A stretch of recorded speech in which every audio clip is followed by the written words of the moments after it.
Hello everyone, welcome to our YouTube channel for learners. आज के session में हम करेंगे 20 जनवरी के करंट अफेयर। तो चलिए वीडियो को शुरू करते हैं। पहला क्वेश्चन है आज का हमारा, केंद्रीय गृह मंत्री अमित शाह ने कर्नाटक के किस शहर में CRPF central reserve police force की rapid action force central reserve police force की है एक action force RAF rapid action force की एक नवनिर्मित बटालियन, यानी कि इनका एक नया कैंपस खुला है, तो उस परिसर की आधारशिला रखी, तो वो कहाँ पे स्थित है, यानी कि वो जो है कहाँ पे बना है, तो वो बना है भद्रावती में। भद्रावती कहाँ पे है? भद्रावती है कर्नाटक में। कर्नाटक में। और कर्नाटक की बात करें तो कर्नाटक में भी एक नया जिला बना है विजयनगर। विजयनगर जो कि किस जिले से कट के बना है? बनाया गया बल्लारी से। बेल्लारी से कटा हुआ है विजयनगर। तो अभी तक वहाँ पे 30 जिले थे, 31वां जिला बना है विजयनगर। और सीआरपीएफ के चीफ कौन है? AP माहेश्वरी। AP महेश्वरी। और AP महेश्वरी हैं इसके चीफ। और सीआरपीएफ का स्थापना दिवस किस दिन होता है? इसका स्थापना दिवस होता है 27 जुलाई को। 27 जुलाई को होता है सीआरपीएफ का स्थापना दिवस। और सीआरपीएफ भी मनाती है एक शौर्य दिवस होता है। शौर्य दिवस वो किस दिन होता है? वो होता है 9 अप्रैल को। 9 अप्रैल को। और इसी दिन एक अवार्ड देते हैं सीआरपीएफ वाले, जिसका नाम है शक्ति पुरस्कार। तो शक्ति पुरस्कार किस दिन दिया जाता है? सीआरपीएफ के द्वारा दिया जाता है शौर्य दिवस के दिन। भारत की पहली हवाई टैक्सी निम्नलिखित में से किस शहर में शुरू की गई है? देखिए, उड़ान योजना के तहत बनाई गई है उड़े देश का आम नागरिक। उड़ान योजना का टैगलाइन है उड़े देश का आम नागरिक। तो उड़ान योजना के तहत बनाई गई है पहली हवाई टैक्सी निम्नलिखित में से किस शहर में शुरू की गई है? तो ये शुरू की गई है कहाँ से कहाँ तक? शुरू की गई है चंडीगढ़ से लेकर हिसार तक। चंडीगढ़ से लेके हिसार तक। तो कहाँ से शुरू की गई है, किस शहर से? Option B Chandigarh. क्लियर। अब आते हैं मेरे अगले क्वेश्चन पे। मकर विलाक्कू किस राज्य का एक वार्षिक त्यौहार है? मकर विलाक्कू। तो मकर विलाक्कू त्यौहार है केरल का। और केरल में जिस मंदिर में मनाया जाता है उसका नाम है सबरीमाला मंदिर। सबरीमाला मंदिर फेमस है, बहुत बहुत ही ज़्यादा फेमस है सबरीमाला मंदिर। किस लिए फेमस है? क्योंकि अगर पूरे भारत में कुंभ के बाद सबसे ज़्यादा लोग कहीं इकट्ठा होते हैं तो इसी त्यौहार पे इकट्ठा होते हैं, इसी मंदिर में। केरल का जो मंदिर है सबरीमाला मंदिर, वहीं पे इकट्ठा होते हैं। तो इसलिए ये त्यौहार जो है केरल का बहुत ही फेमस त्यौहार है। केरल ही नहीं, इनफैक्ट ये पूरे भारत में बहुत ही फेमस त्यौहार है मकर विलाक्कू।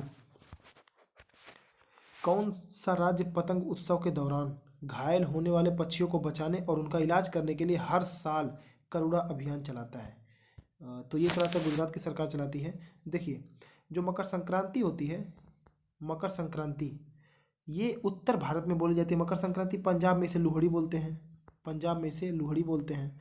और गुजरात में इसे उत्तरायण बोलते हैं। उत्तरायण। तो इस दिन जो है गुजरात में बहुत ही फेमस है, यहाँ पे पतंग उड़ाई जाती है। हर जगह पतंग उड़ाई जाती हैं और इनफैक्ट उत्तर भारत में भी पतंग उड़ाए जाते हैं। तो ये जो पतंग उत्सव है इसको वहाँ पे बोलते हैं, यहाँ पे मकर संक्रांति बोलते हैं, पंजाब में लोहड़ी बोलते हैं और गुजरात में उत्तरायण बोलते हैं। तो ऐसे ऐसे अलग अलग शहरों में, अलग अलग प्रदेशों में अलग अलग नाम है। तो उस दिन जो पतंग में एक जिस धागे से पतंग उड़ाया जाता है, मांझा बोलते हैं उसको, मांझा। और तो जब मांझे से उड़ाते हैं तो जो पक्षियाँ या जो पक्षियाँ होती हैं उनको चोट लग जाती है, घायल हो जाते हैं वो उस मांझे से। उसका जो है बहुत ही तेज होता है वो, तो उससे जो घायल हो जाते हैं, तो उसी के लिए जो है ये योजना चलाई जाती है करुणा अभियान। करुणा अभियान के तहत उन पक्षियों को जो है अस्पताल में उनका दवा कराया जाता है। तो कौन सी सरकार चलाती है? गुजरात की सरकार चलाती है, हर साल चलाती है इसको। और गुजरात की है फायर सेफ्टी कंप्लायंस पोर्टल, इन्होंने स्टार्ट किया है गुजरात की सरकार ने ही। Fire safety compliance portal, compliance portal. तो कन्फ्यूजन नहीं होना चाहिए। और गुजरात की बात करें तो गुजरात में ही भारत की पहली लिथियम फैक्ट्री बन रही है। पहली लिथियम फैक्ट्री कहाँ बन रही है? गुजरात में ही। और यहाँ की एक और योजना है मुख्यमंत्री महिला कल्याण योजना, भी यहीं की है, गुजरात की है। मुख्यमंत्री महिला कल्याण योजना भी गुजरात की है। और जामनगर में दुनिया का सबसे बड़ा चिड़ियाघर बन रहा है, तो इसको भी आप लोग याद रखिएगा। जामनगर, याद आया कुछ?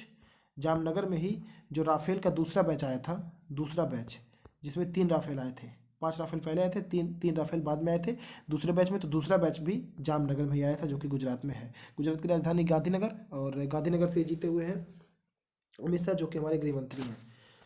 आते हमारे अगले क्वेश्चन पे। भारत के मौसम विभाग meteorological department, India meteorological department ने 15 जनवरी को अपना 146वां स्थापना दिवस मनाया। इस विभाग की स्थापना किस वर्ष हुई थी? तो इस विभाग की स्थापना हुई थी 1875 में। इंडियन मेट्रोलॉजिकल डिपार्टमेंट की स्थापना हुई थी 1875 में। और हाईएस्ट मेट्रोलॉजिकल सेंटर कहाँ पे है? हाईएस्ट मेट्रोलॉजिकल सेंटर यानी कि जो सबसे ऊंचाई पे स्थित है वो लेह में स्थित है। लेह में कितनी ऊंचाई पे है? 3500 मीटर ऊंचाई पे। 3500 मीटर की ऊंचाई पे है। 3500 मीटर मीन्स समुद्र तल से 3500 मीटर की ऊंचाई पे ये है। और इसका हेडक्वार्टर कहाँ पे है? आईएमडी का, इंडियन मेट्रोलॉजिकल डिपार्टमेंट, इसका हेडक्वार्टर दिल्ली में है। और ये किसके अंतर्गत आता है? ये मिनिस्ट्री ऑफ अर्थ साइंस के अंतर्गत काम करता है। Ministry of earth science. किस कंपनी ने अक्षय ऊर्जा रिन्यूएबल एनर्जी परियोजनाओं की स्थापना में सहायता प्रदान करने के लिए भारतीय अक्षय ऊर्जा विकास एजेंसी यानी Indian renewable energy development agency के साथ समझौता ज्ञापन पर हस्ताक्षर करा है? तो एरिडा इसको बोल सकते हैं, एरिडा। तो एरिडा के साथ कौन सी कंपनी ने वो करा है, हस्ताक्षर करा है? किसके लिए? ये इसलिए करा है क्योंकि जो है अक्षय ऊर्जा में अधिक जो है अच्छे तरीके से ये काम कर पाए और उसकी परियोजनाओं में अच्छे तरीके से काम कर पाए। तो इसके लिए इन्होंने करा है। किससे करा है? इसके लिए इन्होंने करा है एनएचपीसी से। NHPC national hydro power company, national hydro power company जिसको बोलते हैं। तो और अच्छा ऊर्जा लक्ष्य क्या है इंडिया का 2022 के लिए? क्योंकि 2022 के लिए रखा गया है अच्छा ऊर्जा लक्ष्य कितना? 175 गीगावाट। 175 गीगावाट अच्छा रखा गया है 2022 तक अक्षय ऊर्जा का लक्ष्य। और अक्षय ऊर्जा मंत्री कौन है हमारे? वो है आर के सिंह। आर.के. सिंह अक्षय ऊर्जा मंत्री भी हैं और बिजली मंत्री भी यही हैं, तो कन्फ्यूजन नहीं होनी चाहिए। बिजली मंत्री और अक्षय ऊर्जा मंत्री भी आर.के. सिंह ही हैं। भारत और किस देश ने सूचना एवं संचार प्रौद्योगिकी यानी कि information and communication technology, ICT information and communication technology क्षेत्र में सहयोग बढ़ाने के लिए एक समझौता ज्ञापन पर हस्ताक्षर करा है? तो भारत के साथ मिलकर करा है जापान ने। Option B. Option C Japan. Japan में भारतीय राजदूत कौन है? संजीव वर्मा। यहाँ की राजधानी टोक्यो है और मुद्रा यहाँ पे कौन सी है? येन जिसको बोलते हैं, YEN येन। पीएम है योशिहिडे सुगा। किस पेमेंट्स बैंक ने वंचित और बैंक के छूटे हुए वर्गों के लिए वित्तीय समावेश को बढ़ावा देने के लिए फाइनेंशियल सॉफ्टवेयर एंड सिस्टम के साथ भागीदारी करी है? तो ये करी है इंडिया पोस्ट पेमेंट बैंक ने। Option B India Post Payment Bank. इसके चेयरमैन हैं जे वेंकट रामू। तो अगले क्वेश्चन पे आते हैं।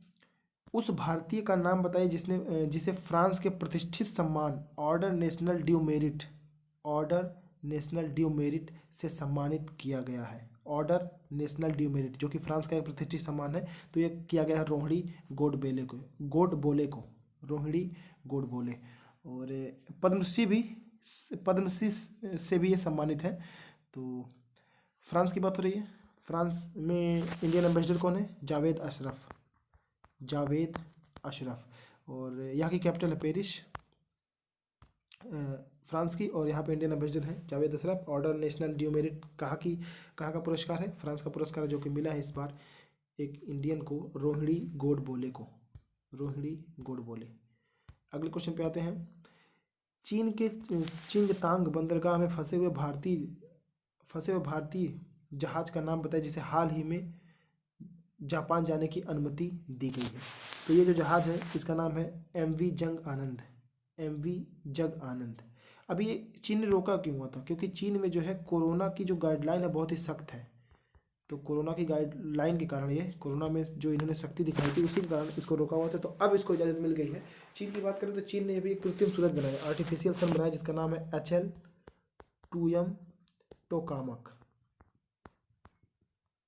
HL2M टोकामक रिएक्टर एक बनाया है इन्होंने। तो HL2M टोकामक रिएक्टर किसने बनाया है? चीन ने बनाया है। और इसको जो है कृत्रिम सूरज, नकली सन भी बोलते हैं। चीन की राजधानी बीजिंग में है और मुद्रा है युआन और यहाँ के राष्ट्रपति हैं शी जिनपिंग। ऋण समाधान योजना किस बैंक की एक योजना है? तो ये ऋण समाधान योजना ये एसबीआई की है, भारतीय स्टेट बैंक की। ये है क्या ऋण समाधान योजना, इसको समझिए। देखिए, जो ये लोग ऋण देते हैं बैंक वाले, उसमें तो होता है एक प्रिंसिपल, यानी कि जो मूलधन देते हैं उसको मूलधन, और जो लोग लेते हैं उनको फिर प्रिंसिपल तो देना ही होता है। जो लोग ब्याज लेते हैं, वो ऋण लेते हैं, प्लस उनको ब्याज भी देना होता है। तो भारत में जो है ये किसानों के लिए शुरू हुई है ऋण समाधान योजना। तो भारत में ऐसे कई किसान हैं जिन्होंने पिछले 2 साल से ब्याज तो छोड़िए, उन्होंने प्रिंसिपल का एक भी पैसा नहीं दिया है। तो उसके लिए इन्होंने ऋण समाधान योजना चलाई है। और उसमें क्या है, इस योजना में ये है कि आप अगर अपने प्रिंसिपल का, यानी जितना आपने पैसा लिया हुआ है उधार, जो भी किसानों ने लिया हुआ है पिछले 2 सालों में, अगर मान लीजिए अगर आपने 1 लाख लिया हुआ है, ठीक, 1 लाख लिया हुआ है, तो आपको करना क्या है, उसमें से अगर आप 20% भी दे देते हैं तो आपका सारा जो है ब्याज और प्रिंसिपल सब माफ़ है। 20%, यानी कि अगर आपने 1 लाख लिया हुआ है तो 1 लाख लिया हुआ है अगर आपने, तो उसमें से अगर आपने 20,000 भी दे दिया, और ब्याज को आप छोड़ दीजिए, प्रिंसिपल का अगर आपने 20% भी दे दिया, तो आपका जो है पूरा वो पैसा आपका माफ़। तो ये शुरू करा है भारतीय स्टेट बैंक ने। और जैसे देखिए, यही नॉन परफॉर्मिंग एसेट्स में चला जाता है। जैसे जो होता है इसी को काले धन में ले लेते हैं कि बैंक ने जो आपको लोन दिया वो तो मिला नहीं, तो ये हो जाता है नॉन परफॉर्मिंग एसेट्स। तो इसको जो है बचाने के लिए भारतीय स्टेट बैंक ने चलाया है ऋण समाधान योजना, जिसमें ये क्या करेगी, जितना आपने प्रिंसिपल लिया उसका 20% दे देंगे तो आपका सब पैसा माफ़ है। तो यानी कि कुछ नहीं आ रहा है तो कुछ ना कुछ तो आए, यानी something is better than nothing. तो ऋण समाधान योजना किसका है? भारतीय स्टेट बैंक का।